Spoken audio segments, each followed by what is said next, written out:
Hi guys, and welcome to Marketing in the Madness. I am your host, Katie Street, and I actually realise I very rarely introduce myself to you guys. So today, ahead of me introducing my amazing guest, who we're going to come to in a moment, I thought I'd introduce myself, remind you who I am. My name is Katie. I not only host this podcast, but I do also run a B2B marketing agency. So hopefully, as well as my lovely guest having some insights for you today, I may have some nuggets of knowledge that might also be helpful. And if you haven't joined the podcast before, Marketing in the Madness is a podcast that I guess focuses on navigating the madness that is in the marketing world. And that is certainly what me and my guest are going to be talking about today. Now, if you don't know Joe Glover, Joe is, the founder of, I'm going to hope I get your company name right, the Marketing Meetup. Yeah, good. I have got that right.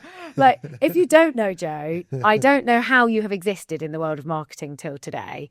Joe, do you want to, let's introduce you, what the Marketing Meetup does, and then I am going to learn with my guests, because I intentionally haven't overly researched your background so that I can learn live with my listeners today. So yeah, tell me about Joe, what you do, what the Marketing Meetup exists for, and then we'll go from there. Sweet. Sounds good. So hello, I'm Joe. I guess the best way to describe the Marketing Meetup story is to give you a bit of the story. So I am 10 years into my marketing career. But 9 years ago, I was a marketing manager in a small company. So there was 3 people in the company. There was myself, there was an event organizer, and then there was the founder of the company. We ran conferences, so in the United States and in Europe. And I was the solo marketer. I was the person sort of expected to bring it all together, learning on the job, 24 years old, sort of first marketing role, figuring things out. Now, I wanted to learn about marketing and meet other marketers, but like, I have a quiet voice. Folks will hear that. I didn't really have a job title that was particularly impressive. I didn't have huge budgets because I was in a small organization. And so my experience when I walked into networking events was people judged me by my lack of my budget, my lack of impressive job title, or sort of had those weird dynamics going on, so people stood in those circles sort of, and you kind of have to introduce yourself, and having a quiet voice, like I'd mostly get people saying, sorry, what, and that wasn't necessarily a particularly nice feeling. It felt like people weren't valuing the right things. They weren't valuing each other. They just valued these sort of quite superficial things. And so I started running an event in a canteen in Cambridge.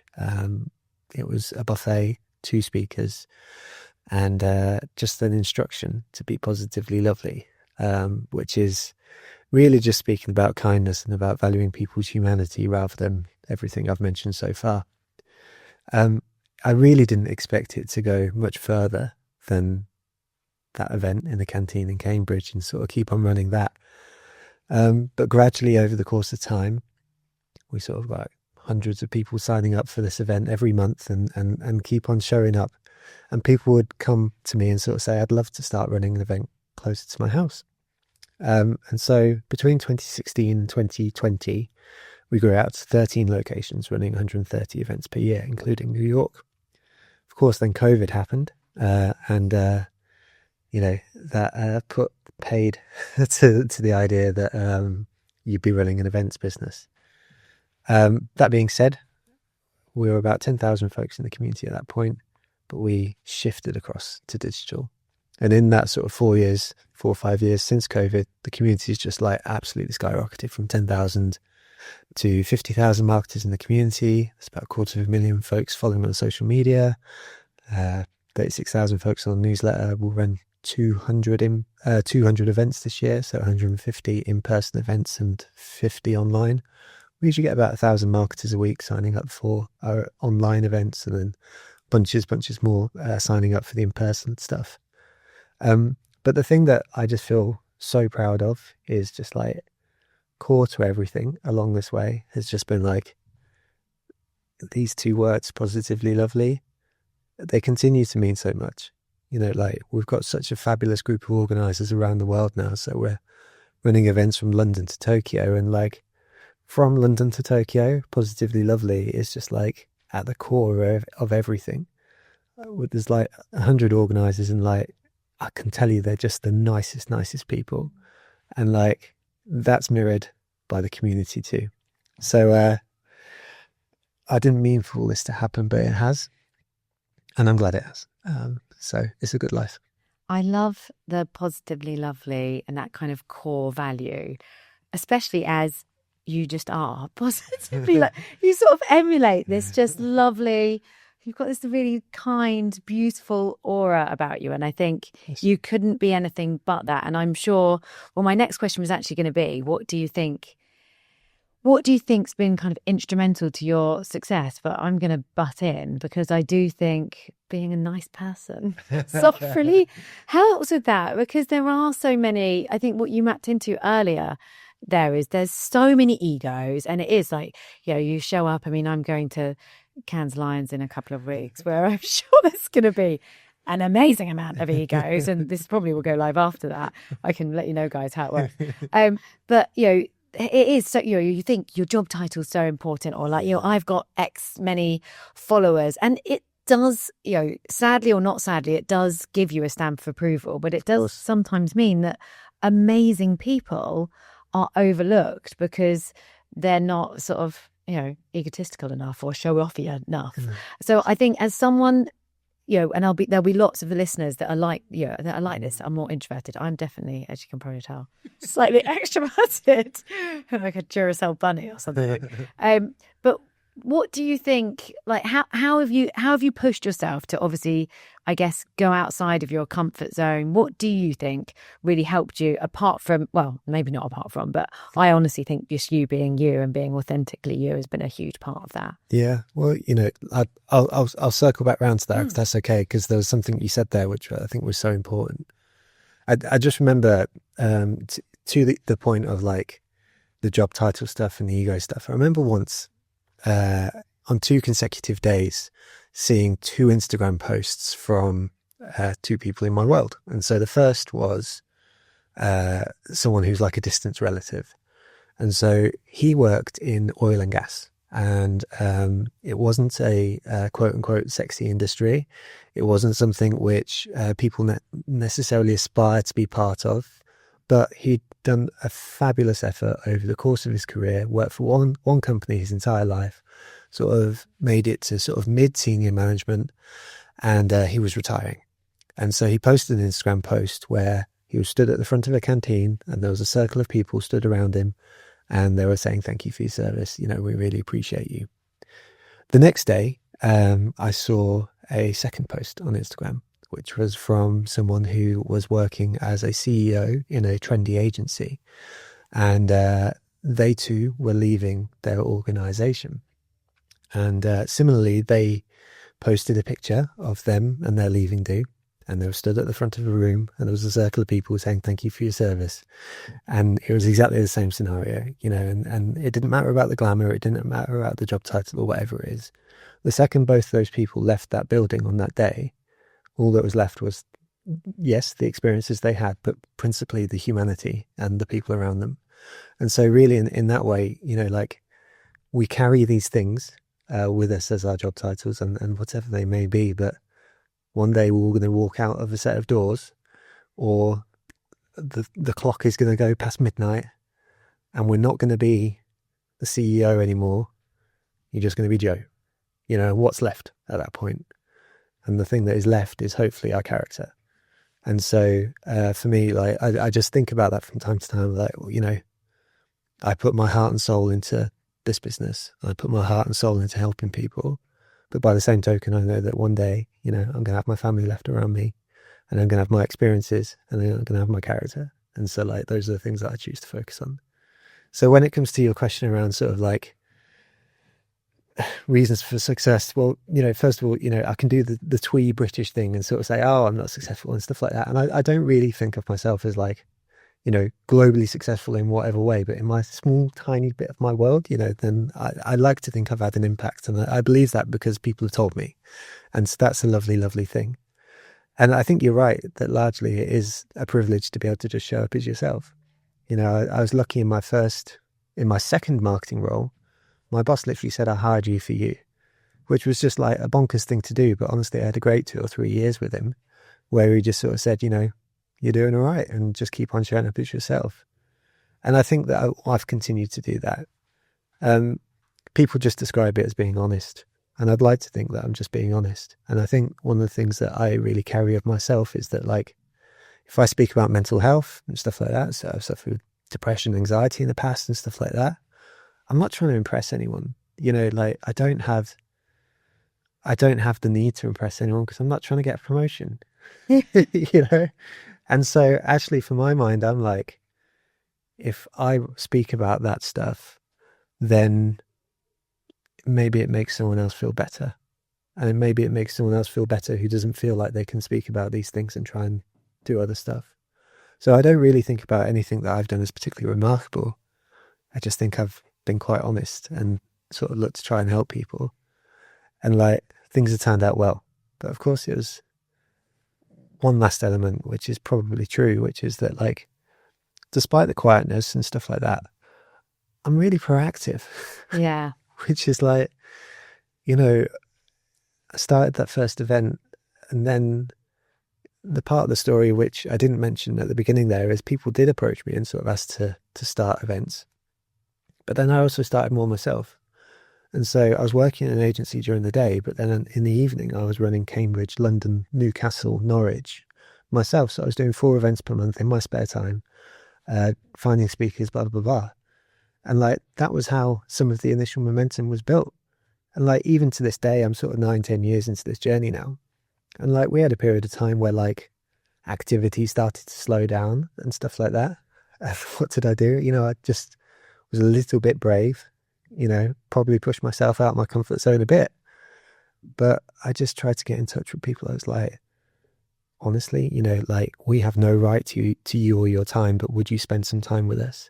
And like, in the past 2 or 3 weeks, like, doors that wouldn't have opened by themselves have opened for us because you take the time and effort. And so like, that proactivity, that genuine sense of looking to help people, sort of combine into sort of creating stuff that hopefully matters to some folks as well. So true. Like, I think we often don't talk about proactivity enough. Like, I know that's why my business exists and survives, because I will literally do anything. I need to go and clean the toilet. I will go and clean the toilet. Like, I'm still in the weeds of running the campaigns for our clients a lot of the time. I want to understand the technologies. I want to be involved. And also, I won't fucking let us fail. Like, that is, when the chips have been down, certainly, as I'm sure was with you, I run to a certain extent, we are B2B marketing, but majority of our work is events. When events died, I was like, right, we're going to start doing webinars. I literally started doing it was called the New World of New Business at the time, and I started doing monthly webinars, which got to, I think we had at the end, like, I mean, probably nothing in comparison to you, but just for this one monthly webinar, we were getting like 1,600 sign-ups. I just kept remembering I had to upgrade our Zoom light. Oh, this is getting expensive now. Maybe we need to start charging for this webinar. But it was literally just me being proactive. Like, for some of our clients, when COVID hit, I was like, right, we're going to do weekly webinars. We're going to move from doing monthly roundtables to doing and it was literally just about having the idea and doing it. Absolutely. Like, I think there's so much procrastination, worry about launching. Sometimes if you believe in it, just do it. And if it goes wrong, it goes wrong. You move on to the next thing. But Definitely. I think a lot of successful business people, really a lot of the success, yes, of course, lies in having core values, being a nice person, being able to help and having some value to add. But you've just got to do it. If you don't do it, nothing happens. Like, I always like say to my daughter, like, if you do nothing, nothing will change. Absolutely. It's the littlest of examples, and there's 2 sides to this, right? So the first side is like, sometimes we're in moments where we don't feel like we can, and like, that's also okay. Like, sometimes we just need to give ourselves a break, and like, I don't think either of us are going to sit here and say hustle, hustle, hustle. Like, that culture, I hope, died a few years ago from LinkedIn and stuff like that.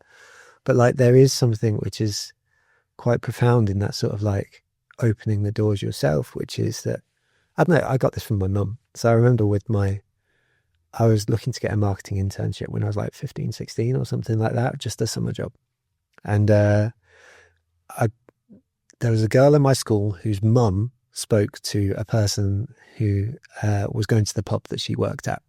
And she found out there was this marketing internship available. And this girl's mum was kind enough to say that I was looking for something and that I should go and apply. And so I did. And I remember I got like an affirmative thing back from them in the first instance where they're like, yeah, let's have a chat. And then I didn't hear anything back from them for a couple of weeks. And I think I dropped them a couple of emails and didn't really hear anything. But my mum was just like, well, go and see him then. Go and knock on their door.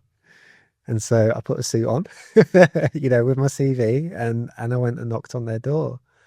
And they were quite taken aback by it, but they also hired me for that internship that summer. And it was only a small company, and they sort of explained that they'd just been quite busy for a couple of weeks. And so they hadn't forgotten or anything like that. But there's no way they would have come to prioritize it otherwise. And so I just have to credit my mum in this instance, because she was the one that pushed me. And that's kind of been something that I've carried through, which is just like you said, sometimes what's the worst thing that's going to happen here? Because if you don't, then it won't. Yeah, exactly. Don't knock on that door. No one's going to open it. Yeah. It's kind of that simple. I'm going to play that to my daughter. That is going to be a social clip. And I'm playing it to my daughter because, she's at that age, 17. Right. With listeners probably get bored of me talking about it. Yeah, no, it's going to keep happening. Sorry, guys. And, she's now she's like, I really want to do it. She wants to be a barrister. So she's like, I really want to do an internship over the summer. It's going to look really good. I was like, you need to go out and ask. Yeah. Like, you need to get yourself on LinkedIn. So she's got herself on LinkedIn. Great. And she's going to start emailing and approaching people. And, I said, maybe send them some little videos about why you want to work. They're like, if you don't, then you're not going to get the placement that you want. You've got to put yourself there. And if you're not there, no one's going to find you. And I think that is an instrumental, the kind of ability to keep showing up, that kind of consistency is so valuable. I mean, it's really valuable in marketing above anything else, I think. Absolutely. Consistency is absolutely key. And I'm always pushing our clients to go run campaigns or brands, the Marketing Meetup, the name of this Marketing in the Madness podcast, brand something up and keep it going. And that's, people then become to remember you. You become a thing. You're branding something up and you're making yourself known by continuing to show up. And I think, again, it's so simple, but if you've got the right, look, there's a lot more that goes into it. We are going to talk about that. The logic is simple, right? It's one of those things that's incredibly simple to say, but incredibly hard to do. Yeah. And so, I don't think we should. Yeah, I just agree. It's the type of thing. It's how salience is built, right? Is turning up in the same shape again and again. Yeah, I know. It seems boring, doesn't it? Because you think, and I'm such a person that bangs the same drum, and probably my team and my family and my friends. You always say the same thing, but sometimes it takes 10 times to land a message. And I think that in the world of marketing is so important. People are like, I've already said that. I don't want to say that again. No, it's fine. Keep saying it, because they might not have seen it the last time, or different people might see it this time, or they still might need reminding. So I think people worry about showing up, being boring and saying the same thing. But actually, most big brands only have a few, a handful, if not less, maybe 3 content pillars that they keep on banging on about. So don't worry about it. Of course. No, seriously, this is how brands are built. It truly is. And, if folks really need to have an illustration of that, then you can kind of just go to your LinkedIn analytics on any given day that you post and see literally how many impressions you've got, and then do the mental exercise and sort of go, okay, so, for the sake of argument, 1,000 people have seen my post today. How many of those really paid attention? And stuff like that. And it's like, okay, I have permission to say the same thing again and again, because honestly, not that many people are seeing it really, really, truly. So I do want to talk about LinkedIn, because you've grown such a fantastic following on there.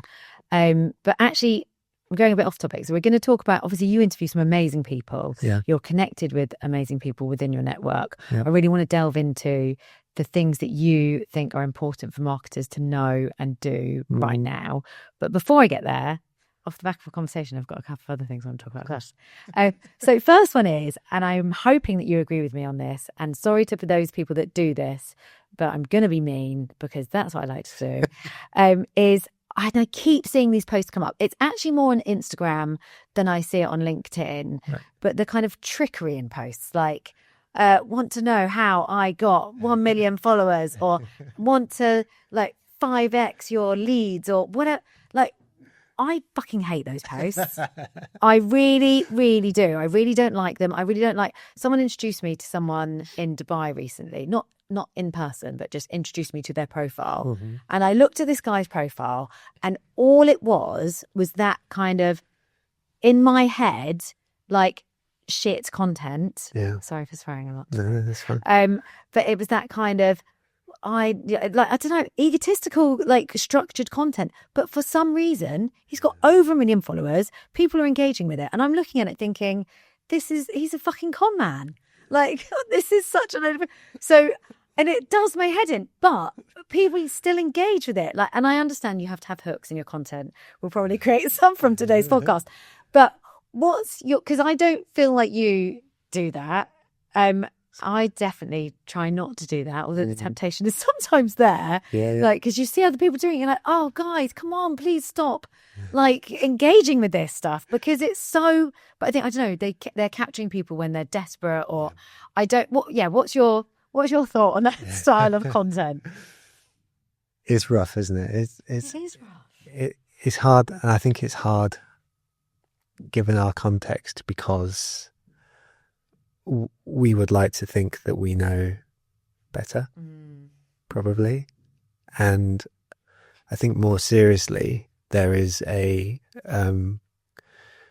sense that sort of stuff's harming people. You know, because if you are sold a promise of 5xing your content overnight and it doesn't happen, then you think there is something wrong with you. Or if you are sold a course which ends in for $997, that's someone's real money that they're putting faith in you. And we know that looking at that stuff, then it's not going to be anything that is going to change their world. The sole beneficiary of that is someone who has made that post. And that is shit. It's not fair. And like, that's the stuff I really feel quite deeply annoyed about. The content itself is like, who cares, man? But the fact that it harms people is, should make people more angry that people do that. The flip side of this is like, not the flip side, because I don't think it's justified, but it's, when it comes to the folks who are liking this stuff, I am so sympathetic to them, in the sense that, like, I remember in my email footer for my first job, I put some obnoxious quote. It was like, what is it? You are a product of your habits. Success, therefore, is a habit. That would, just sat in my email footer, and I thought it was profound.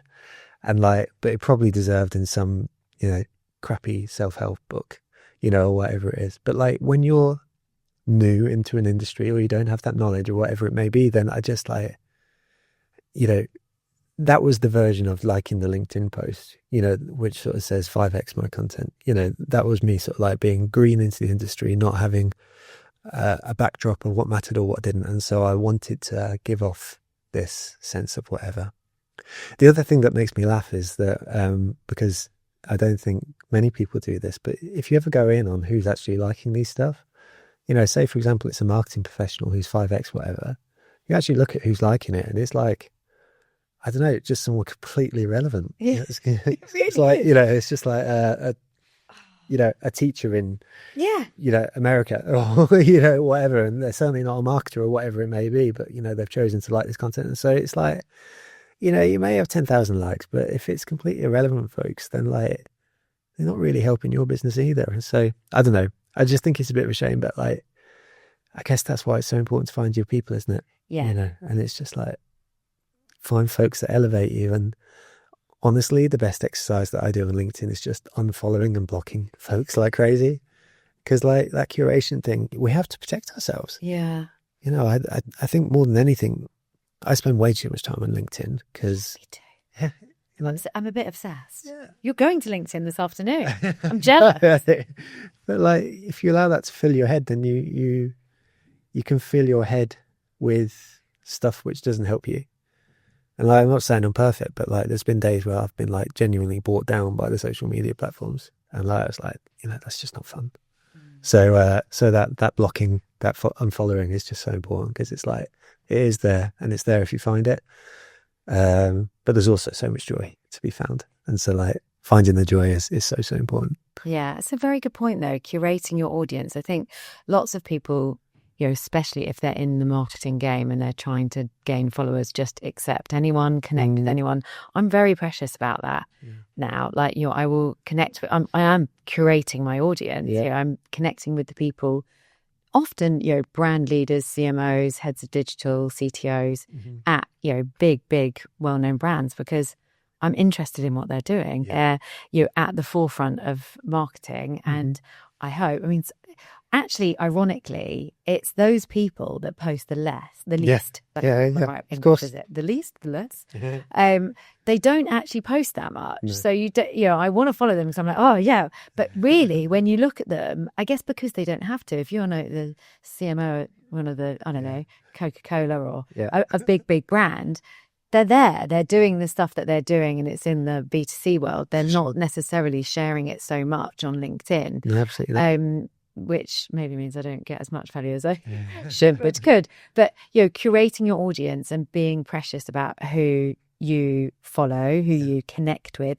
Also, I found out, you'll know this already because you're going to be well above it already, but you can only have 30,000 connections on LinkedIn. Oh, yeah. I didn't know that. And I'm sort of getting close to that. So I was like, oh, I need to start. I'm not actually that close, about 20,000. But I'm like, oh, I need to start getting about a bit, wary about who I connect with, and also removing connections that aren't quite right. One other thing, last whinge before we get into the juicy stuff, is, now I am such a fan of AI, marketing automation tools, things that can get you further faster, because, love it or hate it, there is technology that can get you further faster, and I actually do love a hack, and I don't think there's anything wrong with that. I really think, of course not, embrace it. However, what I don't like, and I did do a little video about this recently because it does my head in, and I had one particular person who has a lot more followers than me and a lot more engagement, and I didn't realise that it was all freaking fake, had clearly got one of these LinkedIn bots and targeted me because they, for whatever reason, must think that they have similar, audience to me and want to target my audience. And it was so crap, and it was so obvious. And I kept on commenting back to his bot, because I do actually craft and write all my own LinkedIn posts. I do, I like to show up as, I'm never going to get anyone to do my LinkedIn posts for me or any social posts. Yes, the team will obviously edit these videos and help create the video content or slide shares, but it's still me, my voice, my thoughts. It's me. I'm not going to get anyone else to write that content for me. It just isn't going to happen. So I do not understand these people that they're crafting their content with ChatGPT or someone else, and I can see, because we do use ChatGPT, so I know what, the long lines, there's certain words, even in emails now, you can see if someone's written an email because there's no spacing between the sentences or paragraphs. What I don't like is people that are creating content with AI. They're then using bots to target their audience through other people and commenting bots, which I absolutely hate. And I can now go on specifically to this person and others that I know are doing this. I had 2 people comment on my post today. I know it's a commenting bot. It's so obvious. And they're happening more and more and more. And I just think that, how is that really helping you, showing up fake? I'm all for using these tools in the right way. And we do use some pretty clever ones, and happy to talk about them. But we use them in a way that we're still crafting the content that goes into them. And it's just helping us, the velocity is quicker because we're able to get to more people more quickly. The content is still us.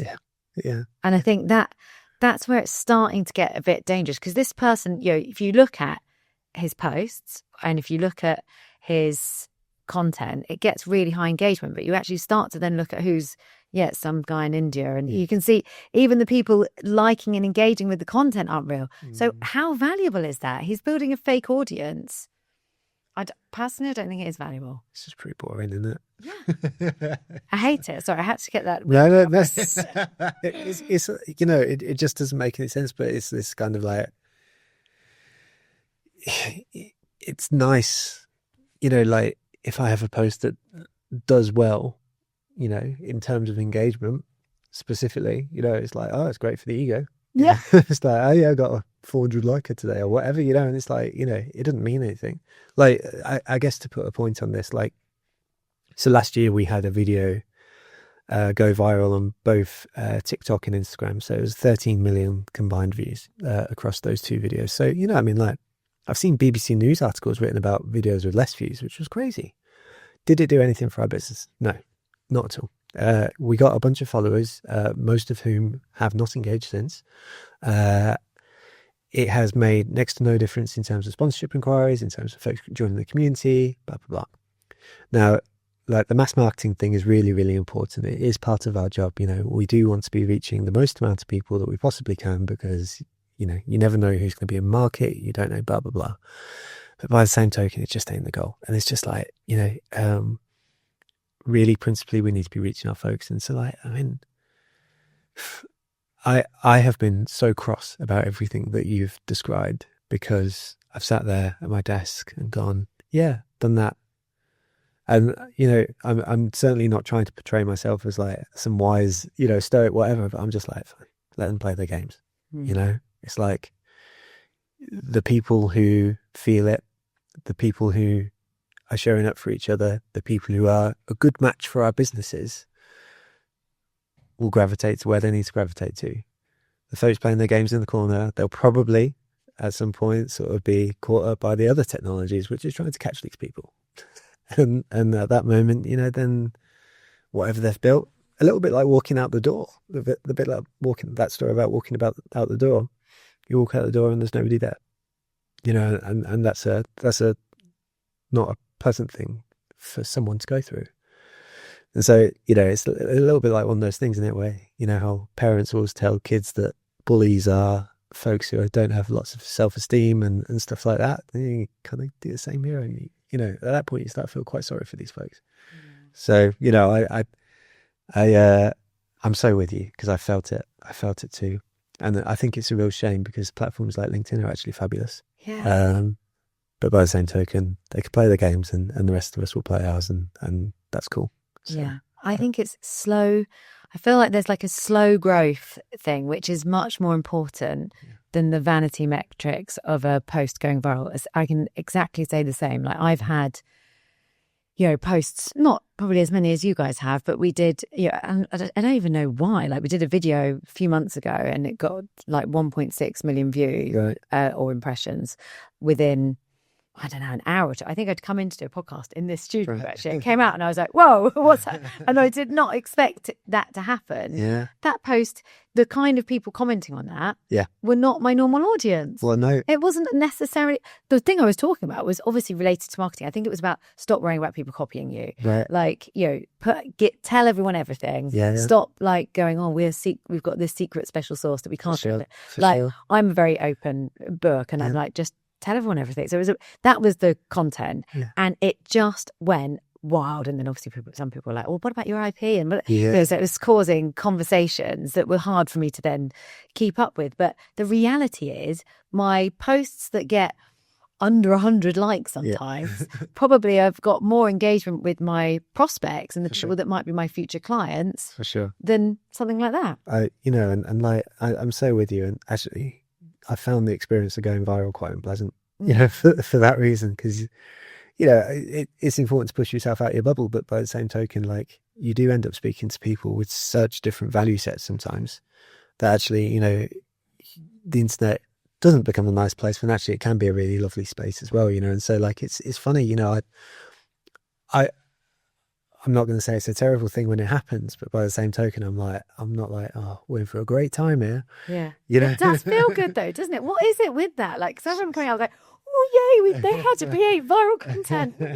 We've done it. Like, and we've had a few go like that. It often, more often than not, I find the content that performs really well for us, and this is what we try to do with everything, is really human. It's the real, honest, open conversations, often relatable content that more often than not is helpful or is giving some advice, but that someone can go, do you know what, that's happened to me? And that can sometimes be a business problem or a personal problem. I mean, more often than not, if I talk about something personal, that tends to skyrocket more than I'm not sure how valuable that, but maybe it is valuable to someone that is helping them overcome something in their life. But I think, if you can show up as you, if you try and show up fake, although we were talking about fake people earlier and they do for some reason get loads of engagement, but if you try and show up fake, more often than not, it's going to come and bite you on the arse at some point. So just be real, be helpful, be kind. Yeah. There's nowhere else to go after you've been honest. Yeah. Exactly. You can actually have the conversation that needs to be had. Yeah, so much easier. Yeah, truly. So much easier. Truly. So going on conversations that need to be had, what I really want to get onto now is some of the amazing things that you know because of the amazing community that you have built. So I want Joe's view on what's hot right now. Well, we've talked about what's not hot, yes, to a certain extent already, but the things that you're seeing that are really helping marketers get ahead, where you think people should be focusing their attentions in 2025 and beyond. Like, what are you excited about in marketing? Go anywhere you want to go with the 10 questions that I've just given you. No, it's all good. So first things first, let's acknowledge the title of this podcast, right? So Marketing Amongst the Madness. So we recently did a survey, the Marketing Meetup community. We had 1,123 respondents. So it was reasonably well representative of the marketing community. Certainly not statistically hugely relevant, but enough to give us an indicative kind of idea. One of the questions that we asked, the focus of the survey, to backtrack a bit, but the focus of the survey was not so much marketing, but marketers. And so we just wanted to ask the question, how are you? How are you feeling? And so one of the questions was around the emotions associated with our job. And so we had a list of emotions. I think there was about 20 different ones, and we just asked folks to click the ones that resonated. Of the 1,123 folks who responded to the survey, over half, so the most resonant emotion that we found was positively challenging, which for me was actually a really was a positive emotion. I use that language, and we didn't do the qualitative bit afterwards, so we don't know if everyone resonated in the same way with the language. But for me, I interpreted that as a perspective on, like, things are quite difficult, but I'm approaching it in quite a proactive, positive way, and so it's all right type of thing.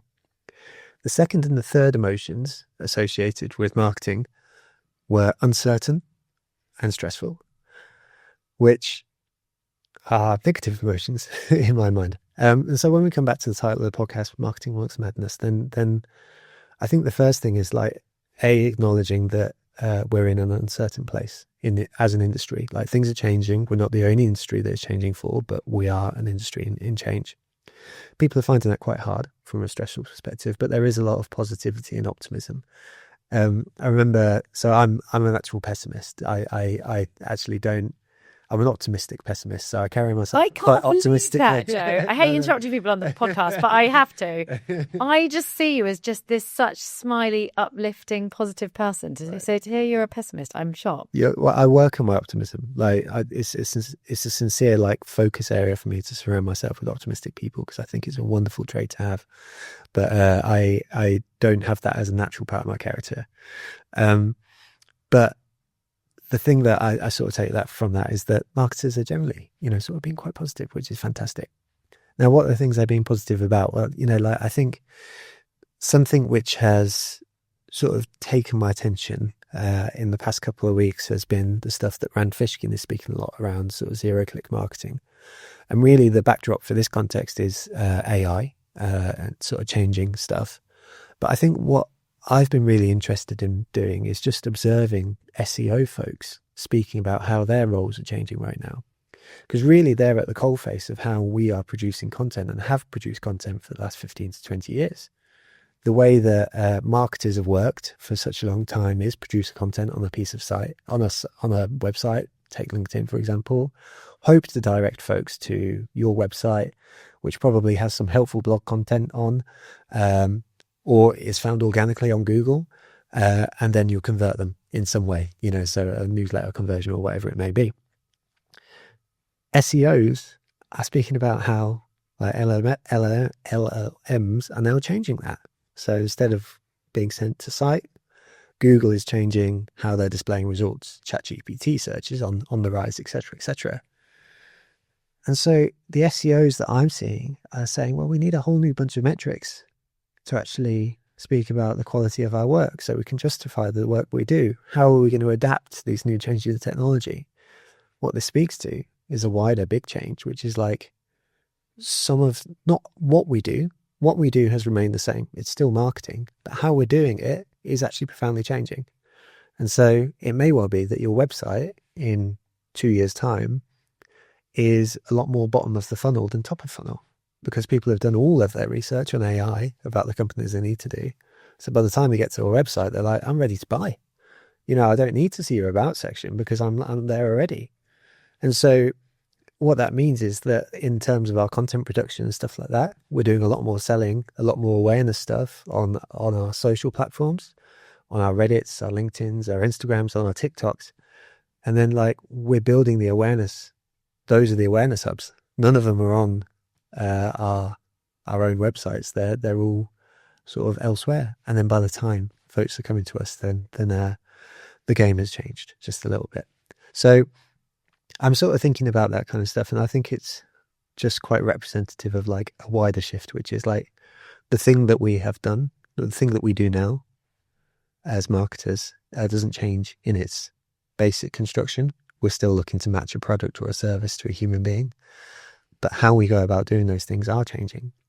The last thing to say on that is I've been in marketing for 10 years now, so I'm sort of not new into the industry, but not been in there forever either. But if you think about marketing, how we've done it for the past 20 years, since the beginning of the internet, well, not the beginning of the internet, but the sort of popularization of social media, then there's a lot of folks in the industry who only know this version of marketing, whatever it may be that we're operating in right now. And so actually that's quite a scary thing for a lot of folks. The uncertainty thing that we spoke about earlier is the stuff that we've known, the stuff that we've been training ourselves on for the past 10 years, that's now shifting away. And so it's not really, that doesn't sound like a particularly hopeful message, but in a way it is, because change has happened, and actually the stuff that we've only been learning about for the last 20 years, it's only a relatively short amount of time. Things change, things shift, things move. And so I don't want to be one of those AI bros, because I think they get a bit apocalyptic, but just there's an iteration upon what we do, and that's quite exciting. If you choose to take it excitedly, it's also very scary. It is scary and exciting. That is exactly how I feel on a day-to-day basis, Joe. Yeah. So you really nailed it on that. When you were saying about the survey that you did, I was thinking stressful. Yeah. Because it does. But one of my team members said this to me quite. She said, "But Katie, some people work really well under pressure." Yeah. That is you. And I actually really enjoy change. I'm a bit older and longer in the tooth. Also, I had a bit of an upside down career and started work when I was about 17. So I've actually worked in marketing and advertising for, this shows how old I am, 25 years. I started work at 17 though, so here I'm 42. Yeah. You'll know now. But and I have sat through a couple of iterations. Yeah. When I was at school, the internet, I was on dial-up at home, and I've been through MySpace, Facebook launching. When I started working in marketing, we didn't have social media; it wasn't a thing. So I do feel like now is the biggest, apart from responsive websites, mobile phones, or think at one point we were going to be browsing the internet on a watch, which didn't happen. But we are at this inflection point where there is a lot of change, and I actually embrace and love that. I think it's going to be really exciting.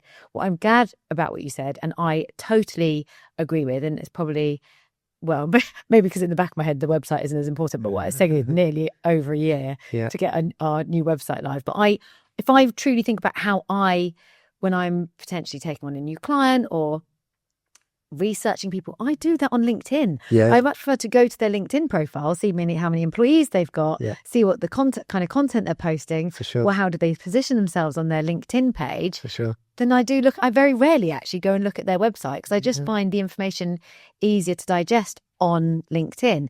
And if you think about the younger audiences who are coming in, who are the future of buying behavior, whether it's B2B, B2C, whatever it might be, they are all on social channels. Very rarely does my 17-year-old daughter go on a website. She lives on TikTok or Snapchat most of the time. But that's how they engage. It's a social first approach. So discovery and actually purchasing more often than not now is found through social channels, definitely in the B2C world. And B2B marketers, I strongly believe, obviously particularly for me because I work in B2B, it's the same. People go to LinkedIn to do their research. Like, I am very lucky that I get to interview lots of amazing people on this podcast, but also when we're working with clients here, we do quite a lot of qualitative research, and we're interviewing CMOs, heads of digital, CTOs. How do you go and find, the information that you need, or, partners that you want to work with, or the tech platform that you're using? And you know where they go to? LinkedIn and YouTube. So if you're not on LinkedIn and YouTube, you're not pushing yourself out there on those platforms, your next client isn't going to find you. They're going to find someone else, because believe me, they're not going to Google to search for you anymore. No. They're not. They're just not. It's funny, isn't it? Because in a way, nothing has changed, but everything's changed. So like, I worked for an agency in 2017-ish. I remember my boss at the time sort of said, don't worry about the website so much. That's almost like a brochure, which is like, at this point, if they're landed on our site, then they're probably already interested. And so in a sense, he was either ahead of the time, or just nothing has changed in a way. And we've just got more of an awareness of this thing because of this new tool that's come in and stuff like that. And so it's really curious. I think, there's so much more to it as well. I think it may just be exposing some of the, I don't want to call them lies, but the sort of shortcomings of what we've done, and some of the crutches that we've had as marketers for a long time. So you think about attribution. For a long time, we've told ourselves that you can track the entire user journey, and you'll be able to say X came from Y, which meant that Z is worth investing in, or whatever it may be. If you think about LLM search or TikTok or LinkedIn or whatever, where people are going to be doing these things, these are inherently untrackable. So the very thing of the very nature of marketing is that we have to start looking at different signals to what we're doing right now, which doesn't quite take us into a place of vibes, of like, the vibes seem good, so let's do that thing.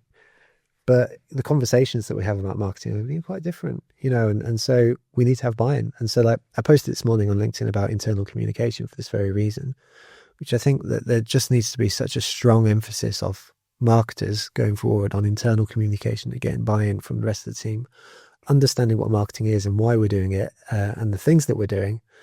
Otherwise, I think in the next few years, we'll start to look increasingly like the colouring in department. I know that's a trope that a lot of people speak about, and like, they feel it now. I hate that future gazing conversation because nobody knows. But like, by the same token, like, I can imagine a future where if our data is taken away from us a little bit more, then having that legitimacy for marketing and justifying our efforts is going to become harder if you don't have the buy-in from the rest of the team. So having that clarity, being able to say, this is why we're doing what we're doing, and this is what we're doing, is going to become so important. So like, there's just so many different layers of nuance to all of this, but it's just like a really interesting conversation in general. It is. AI is definitely changing things. You made me think about something though, and kind of what I'm doing with our new website, and probably what I'm pushing most of our clients to do, is it is actually becoming, what's scary is that we're not owning the data as much as we used to, because we're much more reliant on social channels now. But essentially, my website, when I think about what we've designed, is if someone lands on the website, we're pushing them back out to go and look at LinkedIn or YouTube. Like going, okay, here's some stuff. But actually, go and learn about us by watching these videos on LinkedIn or YouTube. That literally, the website is very light, and we're going, go back, like you just go back to where you came from probably, Yeah. and go and watch a video, and that sure. will tell you what we do. That's, for me, because we're so heavily reliant on, well, not heavily reliant, but we've invested so much in developing human-centered video content, real life events. I don't want people to have to read loads of content to find out what we do. I want them to watch a video. This is, it's so funny, isn't it? Because like, I just remember in B2B sales specifically that like, whenever folks used to come in and buy from us as an agency, by the time they actually purchased from us, they actually kind of felt like friends. Yeah. And I think it's a really, really tricky spot for a marketer to be in, because we will go and produce content and we will go and produce videos and stuff like that. And you kind of sit there as a marketing manager in an agency in this instance and kind of go, well, we're doing this stuff and we think it's working. And then your CEO, your founder, turns around and says, oh yeah, well, I got my mate Bridget. She runs Hobbycraft, so she's going to come and pay us a load of money. And it doesn't actually matter that Bridget has been watching your videos on LinkedIn for whatever, because in the CEO's mind, that's their mate, but you won't be mates if they haven't seen that sort of stuff. And so like, it's pure marketing, but it's also hard, because there's egos, there's humanity, there's messiness involved in all of these things. And so, yeah, it's just interesting. So like, to your point about sort of creating really human content, I'm so with you, and I'm not surprised that it'll work, and I'm not surprised that's the direction you'll go down. I guess the challenge for organizations doing the same is not discounting traditional marketing as part of that mix. Well, that's a good point.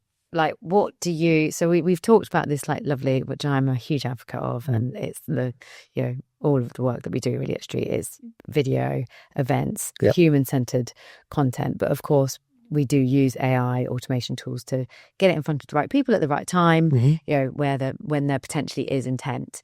But what do you see as the other important tactics? Are there other things that you think, alongside those tactics, which definitely for me in B2B are really important, and I think it probably is the same as in B2C. Yeah. What other things do you think people should be focusing attention on? Well, it's always hard with tactics, because tactics are context dependent, and I think there's different layers to it depending on the size of the organization, etc., etc. Because like, it may well be that if you're a one-person band, like, I'd just be encouraging your tactics to be the things that you're comfortable with. The things that, are you comfortable posting 5 times a week on LinkedIn? Go and do that, and don't force yourself to do TikTok, because you'll just procrastinate on it, and so like, there may be opportunity in TikTok, but fine, don't worry about it. Something that I've always been high on, from a B2B perspective, is ABM stuff. I just love ABM marketing. Like, I mean, everything that we've sort of spoken about from the humanity perspective, this is that sort of encapsulated. Joe, for those that don't know ABM, account-based marketing, explain that. Well, so my understanding, how I choose to interpret it, which like, there will be people in the go-to-market industry who will just like be cringing at this right now. But no, I'm asking because I use a lot of this phrase, so I'm interested to hear how you position it. No. So my interpretation of ABM would be that there is a series of buyers that tend to sit within an organization. So these are people that we would call accounts. So you produce a target list of, say, 100 for the sake of argument. And within these 100 companies, there will be a series of individuals who can affect purchasing decisions. And so say you end up with 500 people from these 100 companies that you want to reach. There's 500 people who can influence the buying decision. So you go after these 500 people. That is, in effect, on a very, very high level, what we're speaking about. And so I just think there is so much fun to be had within this, because if you can highly personalize, literally go through 2 a day, like for 1 year, you go through 2 people a day, you do deep research on each of these people, find out what they like, what they dislike, what they care about, what they don't care about, and produce something which is just wicked, then like, I think there's so much joy to be had in that. So there's an agency that I used to work at, they just produced a book, and they literally, a 60,000 page book, which included examples, audits, celebrating examples of the folks that they wanted to work with within their industry. And like, they sent out this book and said, congratulations, you're a winner, you've been featured in this book. And like, it's just a great opportunity to spark conversations. And yes, it's an ego piece, but also like nobody wants to hear about from an agency. Nobody in the world replies to a cold LinkedIn message from an agency. Like, and so you have to get inventive. Yeah. And so I thought that was a wonderful example, but like, you know, in the past, so my previous target market was sort of heads of e-commerce in medium-sized businesses. So to the head of e-commerce at Screwfix, I sent a personalised hammer, you know, which they posted on LinkedIn to their heads of e-commerce friends and stuff like that. And it was just a lovely thing. And so like, I think really the spirit of all of this, and I highlight ABM as an example, but I think there are other examples that will sit with other tactics, is like deep humanity stuff. Yeah. It's just like, it just actually goes back to a lot of the fundamental stuff about the Marketing Meetup, which is just caring about people. And it's like saying, you know, Katie, I know you've got some problems, you know, in your business and you want to solve these things. So I want to help. And I need to show you that I care, and I need to show you that I understand. And so I'm going to go to an extra effort to do so. And like, it may well be that you're in the 95% of people who aren't in market right now, but if you're in the 5%, then like, sure as damn we're going to have a conversation at the very least. And like, as we've sort of established, like, particularly in the B2B world, if you're having a conversation, you're building that relationship. By the time most people come into businesses in B2B, they feel like friends. And it's got to start with a conversation. So like, I'm just banging to that kind of stuff.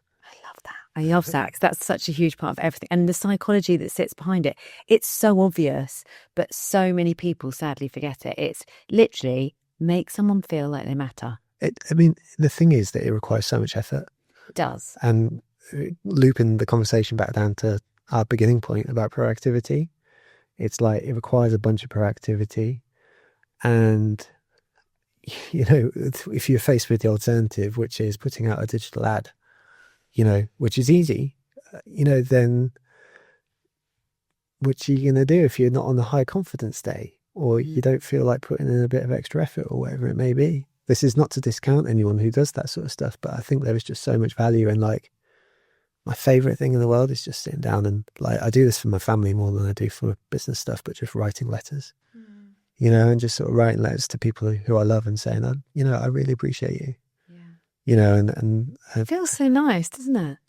It's the effort. Yeah, simple, but it really makes a difference. Of course it does. I feel like we're going to get kicked out of this chat. We've gone on for ages, which is, I knew would happen. You're just the most wonderful person to talk to. I just want to very quickly say about a campaign. So some of the most successful campaigns, by the way, that I did way back when, always personalised, and even today, inviting people onto a podcast is a tactic we use for our clients. Like, you know, when we say to someone, when we say, oh, we're on tour, would you like to come on the podcast? They're much more likely to respond than we're going, we're on tour, can we pitch our services to you? No.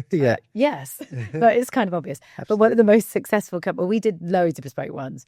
This actually isn't the most successful. One of the most unsuccessful, similar to you, we were approaching property businesses, and I was at a creative agency, and we specifically targeted, I don't know, like people like Savills, like big property companies. Some estate agents, some builders, some, you know, all sorts of different ones. We did this campaign. It was actually my boss's idea, so I'm not going to claim it as often, but I did think it was great.